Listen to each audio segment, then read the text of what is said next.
खबर अब पाकिस्तान से है, जाके डिफेंस मिनिस्टर अपने देश को टॉयलेट पेपर समझते हैं।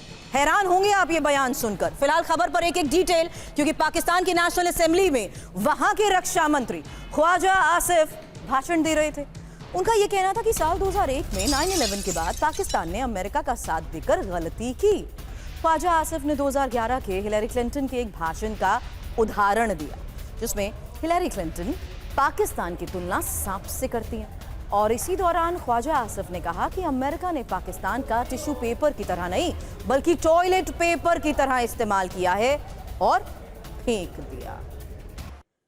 अब पाकिस्तान के बलूचिस्तान में खराब होते हालात की एक और तस्वीर। नुश्की, पाकिस्तानी सेना की आंतरिक तैनाती और पाकिस्तानी सेना टैंक्स के साथ अब नुश्की में शामिल हो चुकी है।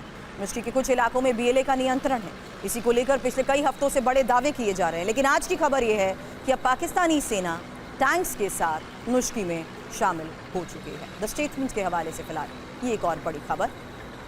अब बलूचिस्तान की आजादी की जंग, जल्द इंफॉर्मेशन वॉल पर एक एक डिटेल आपके सामने, क्योंकि बलूचिस्तान में हुए गदर को कुचलना चाहती है पाक सरकार, यही बड़ा दावा किया जा रहा है। हालांकि इस बिगड़ते हालात के बीच किस तरीके से बलोच लड़ाके ज्यादातर इलाकों पर कब्जे का दावा कर चुके हैं, ये एक और रिपोर्ट जिसमें दावा किया जा रहा है कि बलूचिस्तान में हुए गदर को कुचलना चाहती है पाक सरकार। और बलूचिस्तान में ही गदर को कुचलने की इस कोशिश के बीच दावा यह भी कि पाकिस्तानी सेना की आंतरिक बटालियन बलूचिस्तान भेजी गई है। हालांकि बलूचिस्तान के नुश्की इलाके में युद्धक टैंक भेजे गए और नुश्की में ही कब्जे की इस जंग के बीच बड़े दावे किए गए।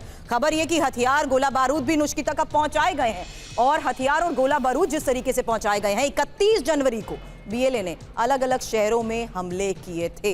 बीएलए के हमलों के बाद बलूच आबादी पर अत्याचार भी और ज्यादा बढ़ चुका है।